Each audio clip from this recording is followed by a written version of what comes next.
नमस्कार दोस्तों, this is Sunil Kushwaha. और जैसा कि आज हम पढ़ेंगे फिजिक्स के बारे में।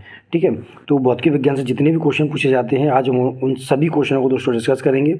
उम्मीद ये करता हूँ कि इस वाली वीडियो देखने के बाद आप जो भौतिकी है, फिजिक्स है, उसमें कभी फेल नहीं होंगे। एक चीज़ और दोस्तों, लगभग 8-9 लेक्चर होंगे भौतिकी विज्ञान के, तो थोड़ा सा बना रहिएगा, साथ में बोर नहीं होइएगा। क्योंकि देखिए, दुनिया का सबसे बोरिंग जो काम है वो पढ़ाई है, और सबसे इंटरेस्टिंग काम भी पढ़ाई है। मतलब आप जितना एंजॉय करके पढ़ोगे उतना ही आपको मज़ा आएगा, और जितना दोस्तों आप इसको कष्ट लेके या एक काम की तरह देखोगे तो ये आपको टफ लगने लगेगा।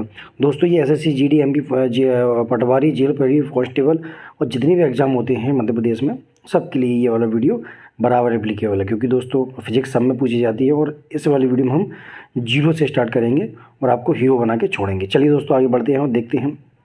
तो मेरा नाम सुनील कुशवाहा, ये मेरी क्लासेस है।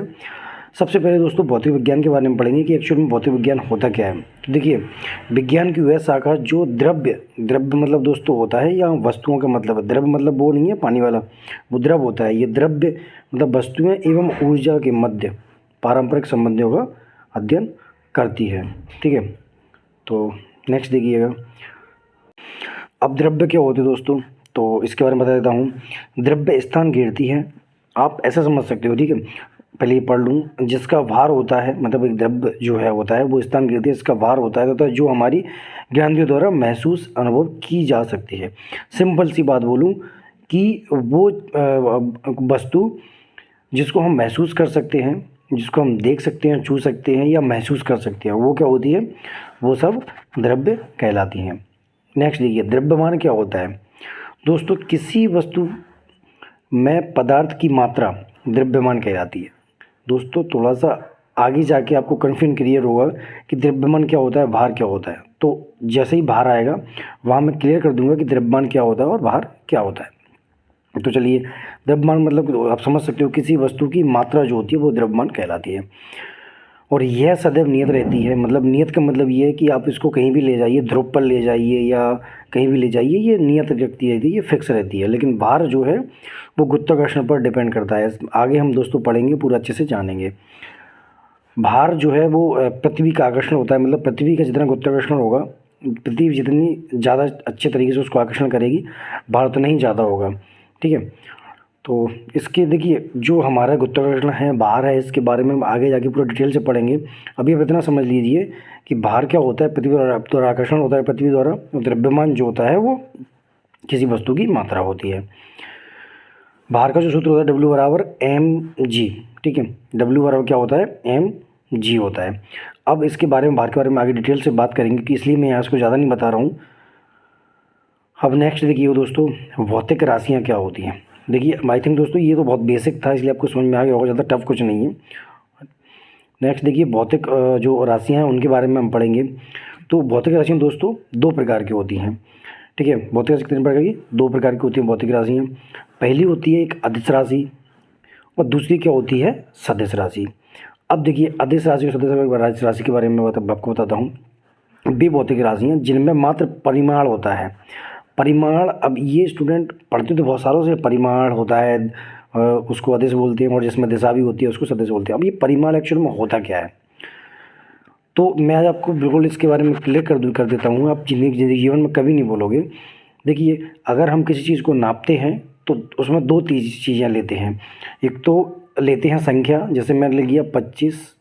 ठीक है, दूसरी होती है कि 25 किलोमीटर अगर मैं लिखता हूँ तो वो किस दिशा में, क्योंकि किलोमीटर दोस्तों एक दूरी होती है। ठीक है, किलोमीटर। और इसके अलावा दोस्तों, यदि मैं लिखता हूँ बेग होता है। किलोमीटर दोस्तों किसी भी दिशा में हो सकता है, कहीं भी हो सकता है। किलोमीटर मतलब एक फिक्स दूरी होती है, यहाँ से वहाँ तक की दूरी। तो ये क्या है, फिक्स दूरी है, इसमें डायरेक्शन नहीं है। तो ये क्या होगी, एक अदिश राशि होगी।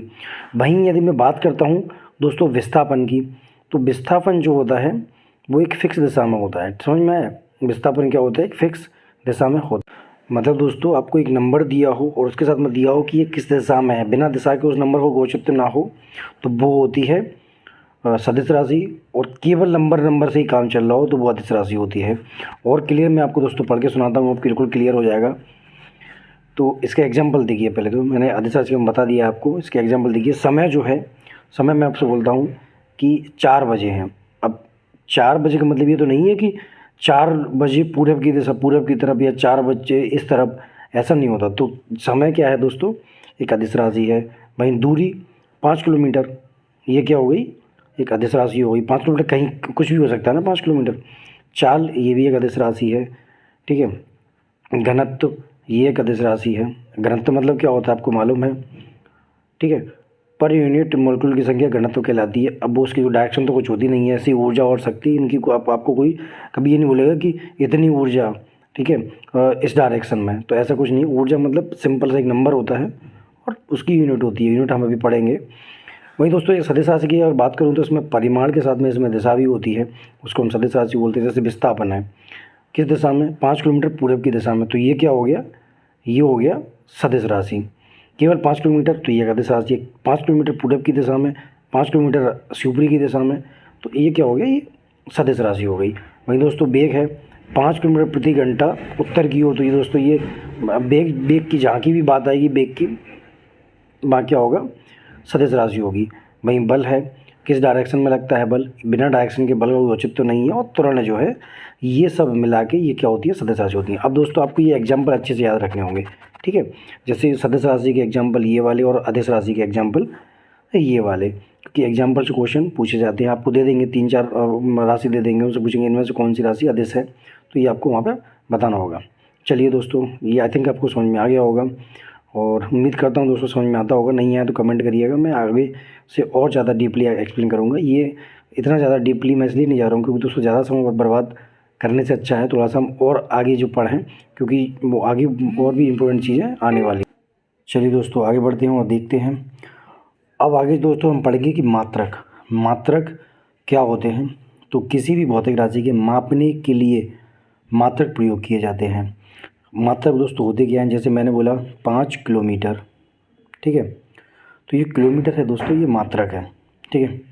मैंने बोला 5 मैंने बोला 4 सेकंड, सेकंड जो है दोस्तों ये क्या है, ये मात्रक है।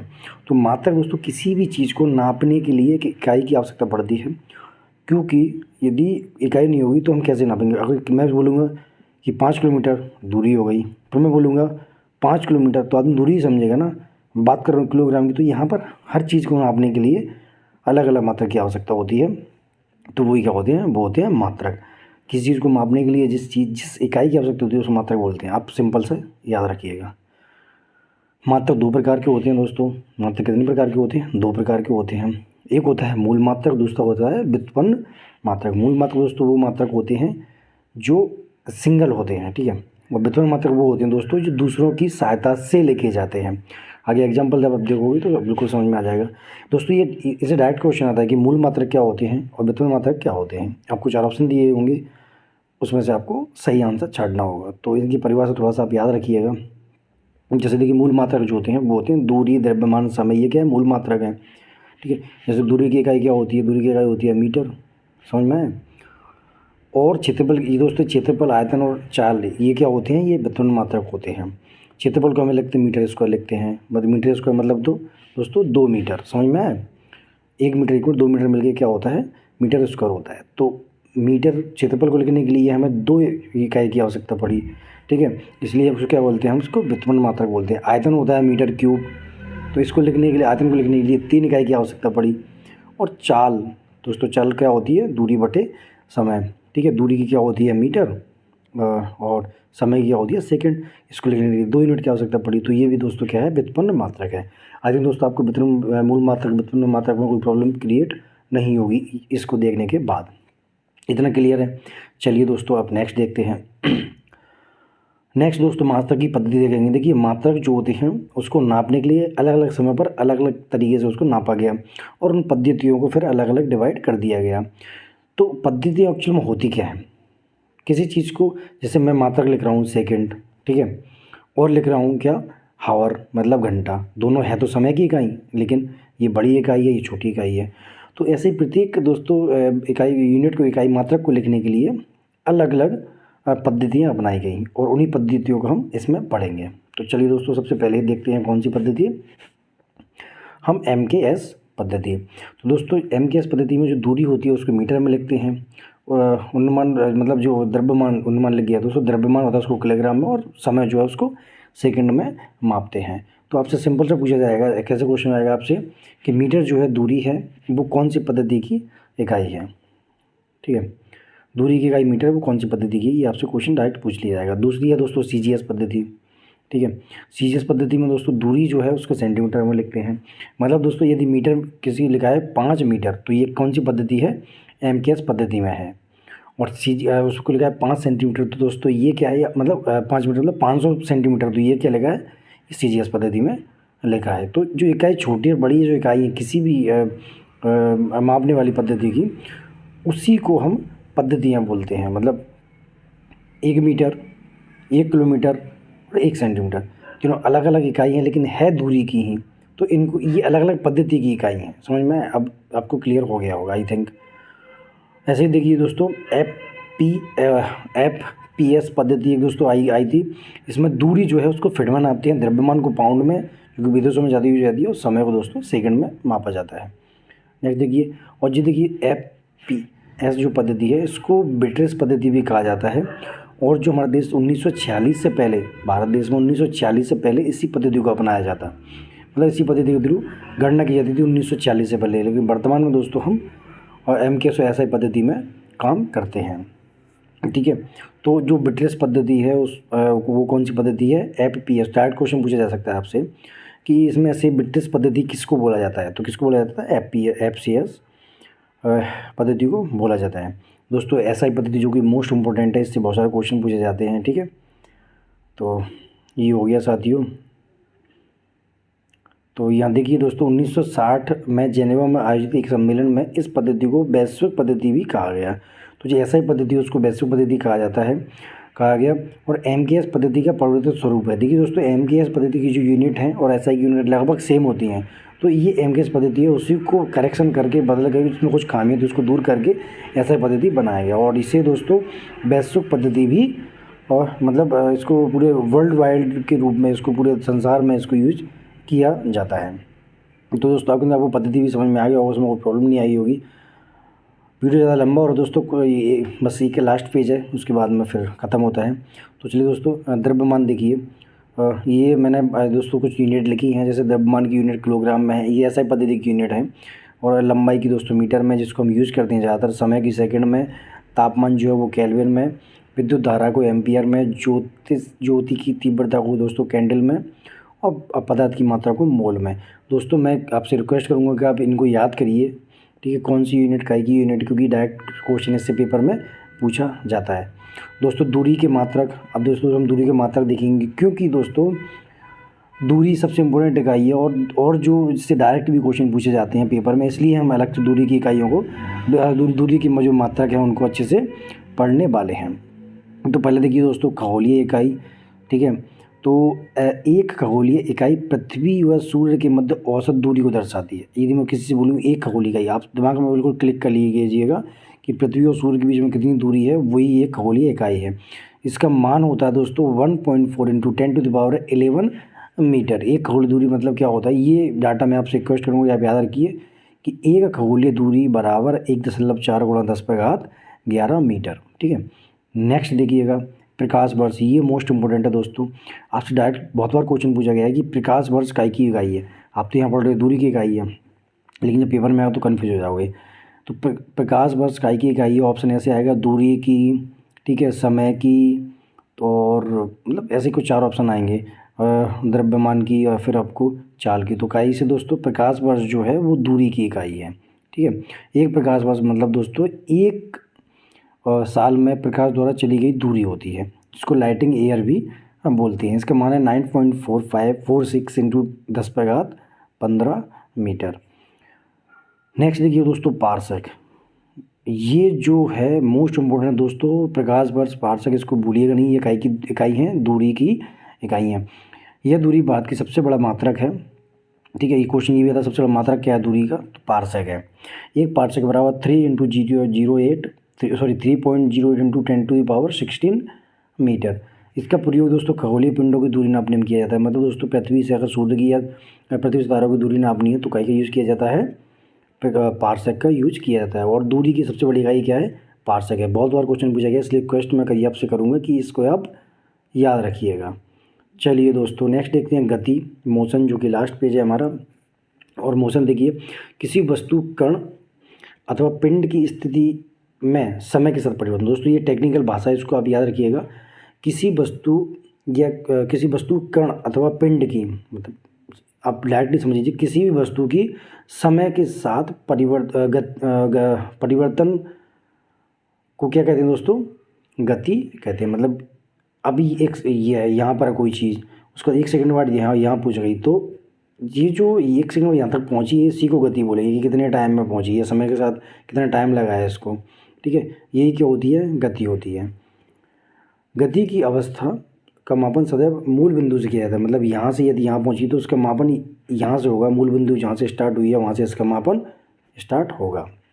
चलिए दोस्तों समझ में आ गया होगा आपको। नेक्स्ट देखिएगा, गति के प्रकार देखिएगा कि गति कितने प्रकार की होती है। सबसे पहला जो है वो सरल रेखीय गति, मतलब सीधी गति, जैसे हम रोड पर चलते हैं या फिर कहीं पर सीधे जाते हैं तो सरल रेखीय गति हो गई, सिंपल, ठीक है, गति हो। दूसरा दोस्तों वृत्ताकार गति, जो कि ज़्यादा टफ नहीं है, आप समझ में आ रहा है, नाम से समझ में आ रहा है।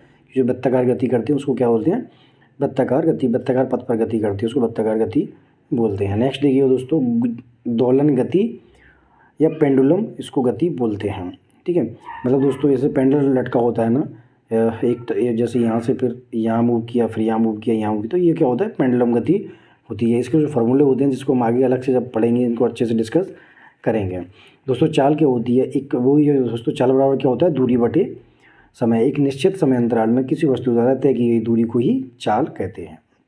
समझ में आया, एकांकी समय में किसी वस्तु द्वारा तय की गई दूरी, उसी को क्या कहते हैं, चाल कहते हैं। ठीक है, तो नेक्स्ट देखिएगा दोस्तों, मतलब इसका फॉर्मूला भी है चाल का, क्या होता है, चाल बराबर दूरी बटे समय। तो नेक्स्ट देखिएगा, इसको फॉर्मूला है, चाल बराबर क्या होता है, यहाँ डी एस हो गया दोस्तों, यहाँ डी है, दूरी बटे समय। तो आई थिंक दोस्तों ये बेसिक चीज़ें थी जो आपको समझ में आ गई होंगी और मेरे प्यारे साथियों, और मैं उम्मीद करता हूँ कि यदि ये आपको समझ में नहीं आई हो तो आप एक बार अच्छे से इसको एक बार दोबारा वीडियो देख लीजिएगा, आपको पूरी चीज़ क्लियर आ जाएंगी। क्योंकि बेसिक चीज़ें मैंने जिसमें ज़्यादा टफ कुछ बताया नहीं है, आगे जब समझने वाली चीज़ें आएंगी, टफ चीज़ें आएंगी, तो हम उसको अच्छे से डिस्कस करेंगे। और फिर भी आपको कहीं समझ में नहीं आ रहा हो तो कमेंट करिएगा, मुझे बताइए कि सर ये समझ में नहीं आ रहा है। तो दोस्तों ये फिजिक्स का पहला लेक्चर था, और आप किसी भी एग्जाम की तैयारी कर रहे हो तो आपके लिए बहुत इंपॉर्टेंट है। अब दोस्तों मैं आपको MP फर्स्ट गार्ड की आप तैयारी कर रहे हो यदि, तो इसके लिए परीक्षा हमारी ऐप है, परीक्षा ऐप ने एक टेस्ट सीरीज बनाई है। ठीक है, तो और वो आपको है 299 रुपये में। लेकिन यदि आप मेरा promo code Sunil sir 50 use करते हो तो ये आपको पड़ेगी 149 में, मतलब 149 में पड़ जाएगी, 299 की टेस्ट सीरीज, यदि आप मेरा promo code Sunil sir 50 use करते हो तो। आपको ज्वाइन क्यों करनी चाहिए, क्योंकि दोस्तों आपको खुद को पता होना चाहिए कि आप कितनी तैयारी आपकी है अभी, इसलिए आपको टाइम टू टाइम आपको टेस्ट देते रहना होगा, इससे आपको मालूम चलता रहेगा कि आपकी तैयारी कितनी है कितनी नहीं। इसलिए आप ज्वाइन कर लीजिए, 149 रुपये ज़्यादा नहीं होते, और मैंने आज तक कभी किसी से फीस वगैरह कुछ नहीं मांगा है कि आप मुझे यहाँ दो वहाँ दो। बस रिक्वेस्ट ये है कि आप थोड़े से ये टेस्ट वगैरह ज्वाइन करिए, इससे आपको बहुत ज़्यादा फ़ायदा होगा। इसका पैसा मुझे नहीं मिलता भाई, इसका पैसा परीक्षा वालों के पास जाता है, लेकिन मेरा तो काम यही होता है कि मेरी रिक्वेस्ट पे यदि कोई टेस्ट सीरीज बनी है तो कम से कम उसको स्टूडेंट ज्वाइन करें, उसका फ़ायदा लें, इसलिए मैंने ये आपको बताया। तो चलिए दोस्तों आज के लिए इतना ही, और बहुत बहुत थैंक्स वीडियो देखने के लिए। सेकंड जो वीडियो होगा उसमें भी दोस्तों मैं अच्छे से आपको डिस्कस करूँगा, और जो भी समझाने वाली चीज़ें होंगी उनको समझाऊँगा। ये बेसिक चीज़ें थी, इसमें ज़्यादा कुछ था नहीं समझने वाला, इसलिए मैंने नहीं समझा। लेकिन जो नेक्स्ट वीडियो होगा उसमें अंडरस्टैंडिंग वाली बहुत चीज़ें होंगी, समझने वाली बहुत सारी चीज़ें होंगी, इसलिए आप वीडियो को अच्छे से ध्यान से देखें। तो दोस्तों आज के लिए इतना ही। टेक केयर, जय हिंद, जय भारत, ख्याल रखिएगा और बने रहिएगा चैनल के साथ। Take care.